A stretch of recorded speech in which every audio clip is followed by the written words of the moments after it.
నిజామాబాద్ జిల్లా ప్రభుత్వ ఆసుపత్రికి సిగ్నేచర్ స్టూడియోస్ రావడం జరిగింది.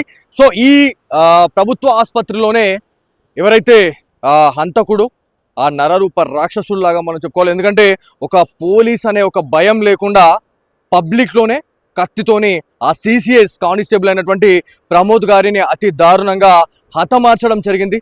సో హతమార్చిన దగ్గరనే కుప్పకూలిపోయాడు అని చెప్పేసి కూడా మనం మాట్లాడుతూ ఉన్నాం. సో ఎవరైతే ఆ రియాజ్ని అక్కడ మనము ఆల్రెడీ సిఆర్పి క్యాంప్ అని చెప్పి మనం మాట్లాడుకున్నాం. సారంగపూర్ నియర్ బై లొకేషన్ లో ఉన్నటువంటి సిఆర్పి క్యాంప్ నుంచి అతన్ని పట్టుకొని వచ్చిన తర్వాత చికిత్స నిమిత్తం ఇక్కడనే ఈ ప్రభుత్వ ఆసుపత్రిలోనే ఇక్కడ పెట్టడం జరిగింది. ఇక్కడ ఉన్నటువంటి 4th ఫ్లోర్ ఏదైతే ఉందో ఈ 4th ఫ్లోర్ లోనే రియాజ్ ని ఏదైతే వైద్యం నిమిత్తం పెట్టిన తర్వాత ఎవరైతే ఆ వ్యక్తి ఎవరైతే ఉన్నాడో అక్కడ ఆ రూమ్ లో ఆ సిబ్బందిపై దాంతో పాటు అక్కడ ఉన్నటువంటి ఏవైతే విండోస్ ఏవైతే ఉన్నాయో వాటిని అన్నిటిని కూడా ధ్వంసం చేయడం జరిగింది. ధ్వంసం చేసిన టైంలో అక్కడ ఉన్నటువంటి సిబ్బంది అలర్ట్ అయి లోపలికి పోయేసరికి అక్కడ కూడా ఆ ఏఆర్ కానిస్టేబుల్ ఎవరైతే అక్కడ అధికారులు ఎవరైతే ఉన్నారో వాళ్ళ దగ్గర ఉన్నటువంటి వెపన్ తీసుకొని వాళ్ళపైన అతను ఫైర్ చేసే టైంలోనే ఆత్మరక్షణలో భాగంగా ప్రాణాలని కోల్పోతామేమో అనే భయంతోని అతని ఎన్కౌంటర్ అయితే చేయడం జరిగిందని చెప్పేసి మనం మాట్లాడుతూ ఉన్నాం. సో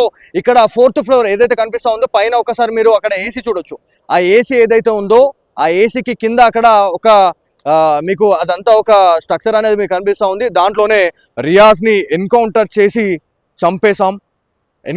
చేశాము అని చెప్పేసి సిపి సాయి చైతన్య గారు వెల్లడించడం జరిగింది. సో ఆత్మరక్షణలో భాగంగానే ఈ ఎన్కౌంటర్ అయితే చేసామని చెప్పేసి సిపి సాయి చైతన్య గారు చెప్పిన పరిస్థితి ఉంది. సో పైన కూడా మనం వెళ్ళిన తర్వాత అక్కడ చూస్తే ఎక్కడ ఏ విండోస్ ని చూసినా కూడా మొత్తం పగిలిపోయినటువంటి ఆనవాళ్ళు మాత్రమే కనిపిస్తా ఉన్నాయని చెప్పేసి మనం మాట్లాడుతూ ఉన్నాం. దాంతోపాటు ఇక్కడ కొంతమంది మనకి ఇందూరు వాసులు ఉన్నారు.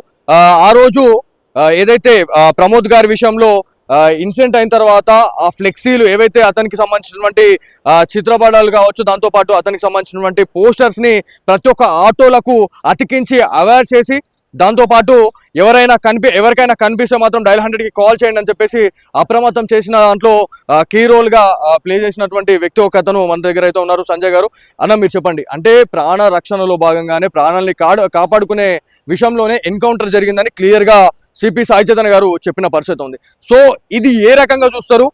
ఇట్లాంటి వాళ్ళని మనం ఏ రకంగా శిక్షించాలి? రానున్న రోజుల్లో మళ్ళీ ఇట్లాంటి ఇన్సిడెంట్లు పునరావృతం కాకుండా ఉండేందుకు ప్రభుత్వం కావచ్చు, దాంతోపాటు పోలీస్ డిపార్ట్మెంట్ ఖచ్చితంగా ఇట్లాంటి చర్యలు చేపట్టాల్సిన అవసరం ఉంది. ఖచ్చితంగా ఇట్లాంటి వాళ్ళకి ఇట్లాంటి బుద్ధి చెప్పాల్సిన అవసరం ఉందని చాలా మంది చెప్తా ఉన్నారు. సో ఇది ఎలా చూస్తారు? మీకు ఎట్లా అనిపిస్తూ ఉంది?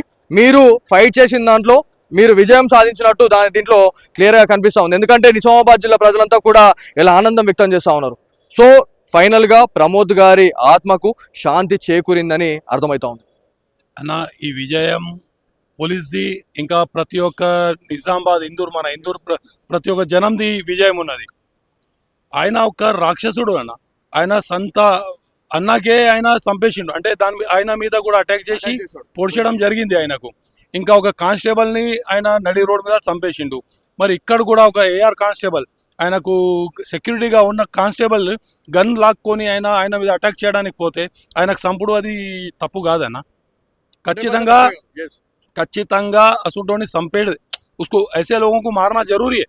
इसुंटोनी कंपल्सरी చంపితేనే సమాజానికి ఒక మెసేజ్ పోతుంది. ఇంకా ఆయన డిపార్ట్మెంట్ మీద ఒక సిస్టమ్ని ఆయన ఛాలెంజ్ చేసినట్ల ఫస్ట్ కానిస్టేబుల్ని చంపడం, దాని తర్వాత ఇంత పట్టుకున్న తర్వాత కూడా ఒక ఏఆర్ కానిస్టేబుల్ది గన్ను తీసుకొని అక్కడికి వెళ్ళి పారిపోదాం, ఇళ్ళని కూడా ఆయనను కూడా చంపి పారిపోదాం అనుకొని అది చాలా తప్పు. ఒకవేళ వాళ్ళు ఎన్కౌంటర్ చేయకపోతే ఇంకా ఒక మన డిపార్ట్మెంట్కి వెళ్ళి ఇంకొంతమంది చనిపోతుండే, దాంట్లో సిబ్బంది ఇంకా ఒక కానిస్టేబుల్ కి హత్య అవుతుండే. కానిస్టేబుల్ని అవుతుండే. ఆయన కింద రాగానే ఎవరైనా పట్టుకుంటే ఆయన ఒక రాక్షసుడు. ఆయనకు మానత్వం కొంచెం కూడా ఆయన లోపల లేకుండే. ఆయన కింద కూడా ఆయన చాలా మందికి హాని చేస్తుండే. అందుకోసం అది అన్ని దృష్టిలో పెట్టుకొని సెల్ఫ్ డిఫెన్స్లో వాళ్ళు చంపిండు. ఇది కరెక్టే, ఇదేం తప్పు అనుకుంటలేను నేను. ఇది తప్పు కూడా కాదు. సో ఇది మొత్తానికి నిజామాబాద్ జిల్లా ప్రజల వర్షన్. ఎందుకంటే ఎవరైతే రియాజ్ గురించి మనం మాట్లాడుకుంటే దాదాపు 30 నుంచి 40 కేసులు ఉన్నాయని చెప్పేసి మనం మాట్లాడుతూ ఉన్నాం.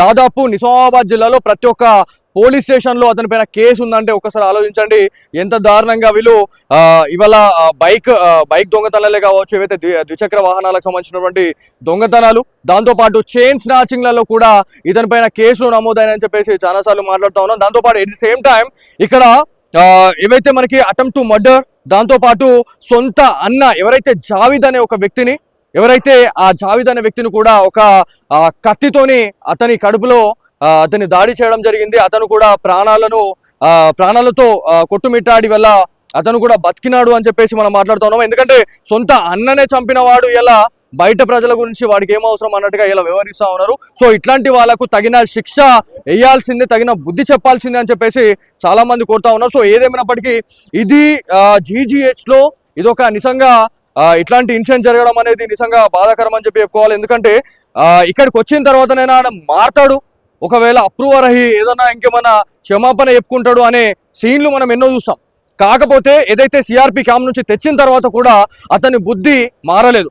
కుక్కతోక వంకరనే అనడానికి ఇది ఒక ఉదాహరణగా చెప్పుకోవాలి. ఎందుకంటే ఇక్కడ ఉన్నటువంటి సిబ్బంది గురించి మాట్లాడుకుంటే ఆ ఇన్సిడెంట్ అయిన తర్వాత పూర్తిగా నిజామాబాద్ జిల్లాలో ఉన్నటువంటి పోలీస్ అధికారులంతా అప్రమత్తమై ప్రతి ఒక్కరు కూడా రియాజ్ గురించి జల్లెడ పట్టినారు అని చెప్పేసి మనం మాట్లాడుతా ఉన్నాం. సో ఎవరైతే రియాజ్ ని పట్టుకొని వచ్చిన తర్వాత కూడా ఈ GGH ప్రమిసెస్ లో మనం చూసుకుంటే ఒకసారి మీరు చూడండి, ఈ ప్లేస్ అంతా కూడా ఇదంతా కూడా హై అలర్ట్ గా ఉండే. ఎందుకంటే ఒక వర్గానికి సంబంధించినటువంటి వ్యక్తిగా మనం చెప్పుకుంటా ఉన్నాం. ఎందుకంటే మళ్ళీ ఎలాంటి కమ్యూనల్ ఇష్యూ జరగకుండా ఉండేందుకు సిపి గారు అన్ని చర్యలు తీసుకోవడం జరిగింది.